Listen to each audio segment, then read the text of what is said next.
আপনার তো প্রকৃতির ভিডিও প্রচন্ড মানুষ অ্যাকসেপ্ট করেন। আমি তো প্রকৃতির ভিডিওটা তো এমনই জিনিস, আপনি একটি ফুল তুলে ধরলেন, কার না দেখতে ভালো লাগে? নিশ্চয়ই। এবং অদ্ভুত তাদের জীবন যে শ্রমিক মৌমাছি একবার কামড়ালে সে আর বাঁচবে না, সে জানে, তবু সে কামড়ায়। আমার এটা জানতে খুব ইচ্ছা করে, এই যে কালী পুজোর আগের দিন আমরা 14 শাক খাই, এই 14 শাকেরও তো একটা ইতিহাস আছে নিশ্চয়ই।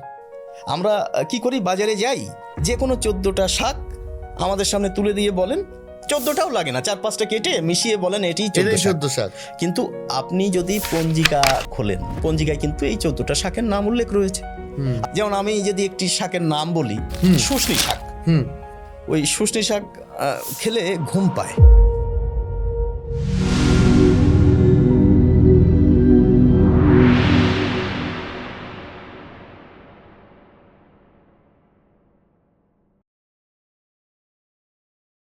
বানান বা বাংলা ভাষা থেকে আরেকটু সরে গিয়ে বলছি, যেটা আপনার সাবজেক্ট বা বাংলা ও প্রকৃতি, তো সেই জায়গায় যে এই যে প্রকৃতি নিয়ে যে আপনার কাজ, সেগুলো থেকেও আমি জিজ্ঞেস করবো যে এই মানে বাংলা ভাষার সাথে নেচার দুটো খুব আলাদাও বলবো না, আবার খুব একও বলবো না, এই দুটোকে মেলালেন কি করে? ধ্বনি তত্ত্ব, বর্ণমালা, ব্যাকরণ, কঠিন কথা, আমরা ছোটবেলায় এই ক্লাসগুলিকে মানে ঘুম পেত আমাদের। যদি বলি, অনেকেই কিন্তু মানবে না আমার কথা। তো আমি যদি এখন এই চর্যাপদ যখন এবার আমি যদি এখন সমাস পড়াতে যাই, আমি যদি এখন ধ্বনিতত্ত্ব পড়াতে যাই, যে বইগুলি বাজারে সব থেকে কম বিক্রি হয়, তো আমার আলোচনা কেউ শুনবেন না। এর বিষয়ে আমি কিন্তু অনেকটা মানে বলবো কি, বলতে পারেন। এইবার সেই জন্য আমি কি করলাম, পরিকল্পিতভাবে, এটি একদম পরিকল্পিতভাবে, যে আমি প্রকৃতিটাকে তুলে ধরবো। এটি বেশিরভাগ মানুষ পছন্দ করবেন, এবং বাংলার প্রকৃতি, বাংলার প্রকৃতি। এবার এটা করলে কি হবে, ধরুন আমি পরপর 5টা ভিডিও করলাম প্রকৃতি নিয়ে, করতে করতে হঠাৎ করে যেটি আমার কাঙ্ক্ষিত, যেটি আমার লক্ষ্য, বর্ণমালা নিয়ে একটি আলোচনা করব, তো যিনি আমাকে দয়া করে দেখেন, তিনি ভাববেন ভদ্রলোক প্রকৃতি নিয়ে কাজ করছেন, ফুল নিয়ে, পাখি নিয়ে বেশ বলছিলেন, দেখি বর্ণমালা নিয়ে কি বলছেন। জাস্ট এইরকম একটি লক্ষ্য নিয়ে, মানে। কিন্তু আপনার তো প্রকৃতির ভিডিও প্রচন্ড মানুষ অ্যাকসেপ্ট করেন। আমি তো প্রকৃতির ভিডিওটা তো এমনই জিনিস, আপনি একটি ফুল তুলে ধরলেন, আমি মাকাল ফল, মাকাল ফল আমরা প্রবাদে ব্যবহার করি। আপনার এই মৌমাছির ভিডিওটা আমার খুব ইন্টারেস্টিং লেগেছে। আমি না আপনার প্রকৃতিকে নিয়ে কথাতে তো আসবো, আমি বলছি যে এই রানী মৌমাছির যে ভিডিওটা দিয়েছিলেন, আপনি আরেকবার আমাদের দর্শকদের জন্য একটু বলুন যে মৌমাছির বাসায় কি কি হয়। দেখুন, প্রথমে জানিয়ে রাখি, এই বিষয়টা ছোট জাগুলিয়ায় একজন মৌ পালক, তার সঙ্গে আমার এই বিষয়টা তুলে ধরেছিলাম। তো ভদ্রলোকের সঙ্গে আমার 1 বছর আগে আলাপ। উনি আমাকে বলেছিলেন আসুন, ওনার বাড়িতেও গেছিলাম, এবং উনি আমাকে বোঝালেন যে এই বিষয়, মৌমাছির ভিতরে এইরকম একটা চমৎকার বিষয় রয়েছে। তো ঠিক আছে, আমি যাব, খুব ইন্টারেস্টিং বিষয়। এবং আমরা তো মৌমাছি সম্পর্কে অল্প অল্প বইতে কিন্তু লেখা থাকে, আমাদের পাঠ্যে রয়েছে। তো সেখানে জানতাম যে, এবং আমরা যারা বইও পড়িনি তারাও জানি রানী মৌমাছি, পুরুষ মৌমাছি, শ্রমিক মৌমাছি, এবং অদ্ভুত তাদের জীবন যে শ্রমিক মৌমাছি একবার কামড়ালে সে আর বাঁচবে না, সে জানে, তবু সে কামড়ায়।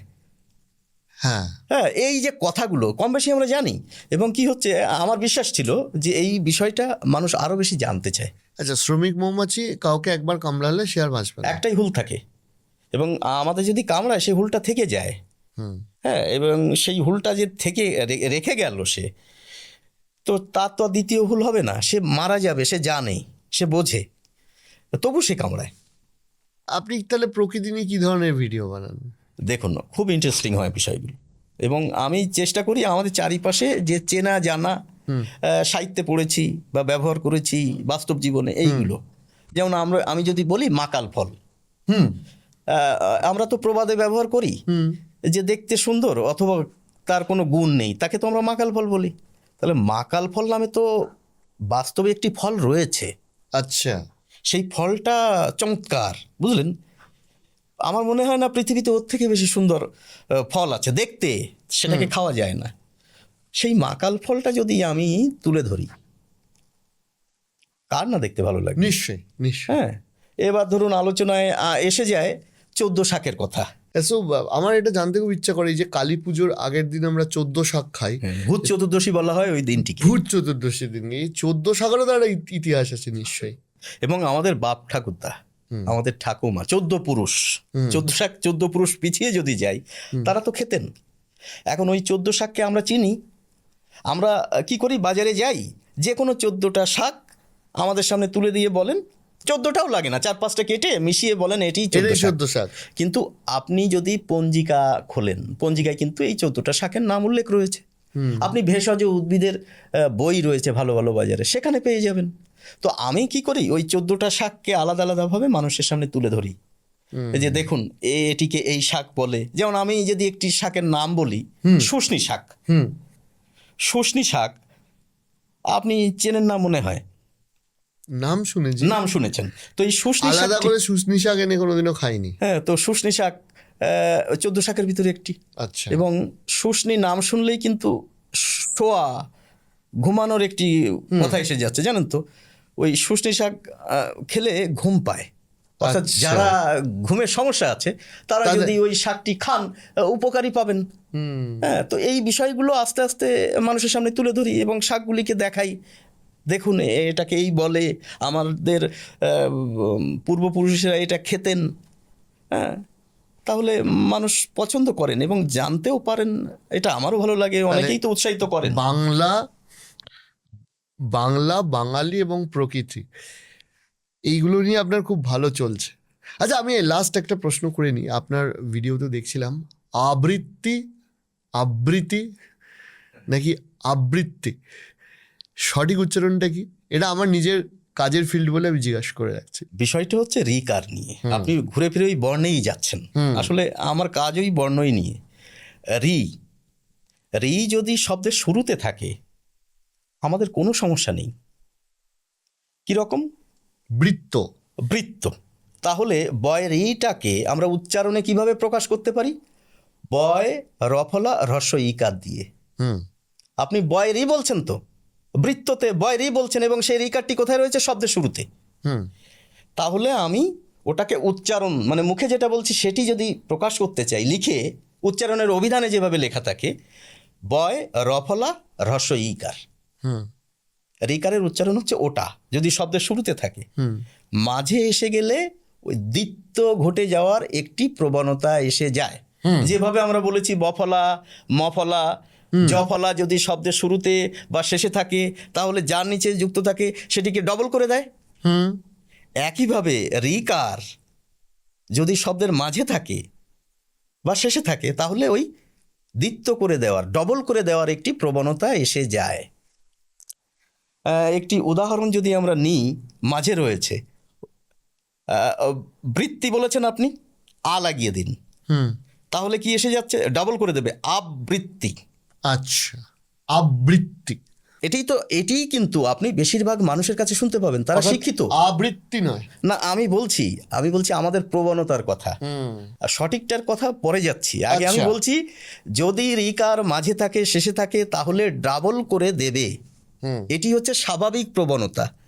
এবং আপনি শিক্ষিত বাঙালি কাছ থেকেই শুনবেন, তারা কিন্তু বলবেন আবৃত্তি। বিশেষ করে যারা মানে এই শিল্পের সঙ্গে যুক্ত নয়, বাচিক শিল্পী নয় যারা, তারা কিন্তু এভাবেই বলেন। এবার ওই কথা হচ্ছে গিয়ে না, রিকার, এবার ব্যাপারটি হচ্ছে পণ্ডিতেরা যেটা বলেন, রিকার যদি মাঝে থাকে তাহলেও কিন্তু ডাবল করা যাবে না, অর্থাৎ আবৃত্তিটাই সঠিক শব্দ। ওই ডাবল ব থেকে একটি ব কেটে দিন, তাহলে থেকে যাচ্ছে আবৃত্তি। এভাবে আমাদের বলতে হবে, কিন্তু এটি কিন্তু শিখতে হয়, এটি গুরুমুখী বিদ্যার মতো, বুঝেছেন? এটা স্বাভাবিক প্রবণতা নয় বাংলার। বাংলার স্বাভাবিক প্রবণতা হচ্ছে দ্বিত্ব করে দেওয়ার, কর্তৃপক্ষ না, কর্তৃপক্ষ। হ্যাঁ, আপনি একটা সহজ উদাহরণ, পিতৃ, হ্যাঁ, পিতৃপক্ষ, হ্যাঁ, তো ওখানে তো একবারই উচ্চারণ করছি, না না ডবল হয়ে যায়, পিত। দেখুন পিত, পিতে একটি ত এসে যাচ্ছে, পিতৃ, ত্রি, এটি হচ্ছে স্বাভাবিক প্রবণতা, মাতৃ। মাতৃ। এইবার ব্যাকরণবিদেরা, পণ্ডিতেরা যদি বলতে বলেন তাহলে আমাকে মানে কি চেষ্টাকৃত উচ্চারণ বলবো, মাতৃ। হ্যাঁ, মাতৃ, হ্যাঁ। মাতৃ। হ্যাঁ, এটি স্বাভাবিক প্রবণতা নয়, স্বাভাবিক উচ্চারণ নয়।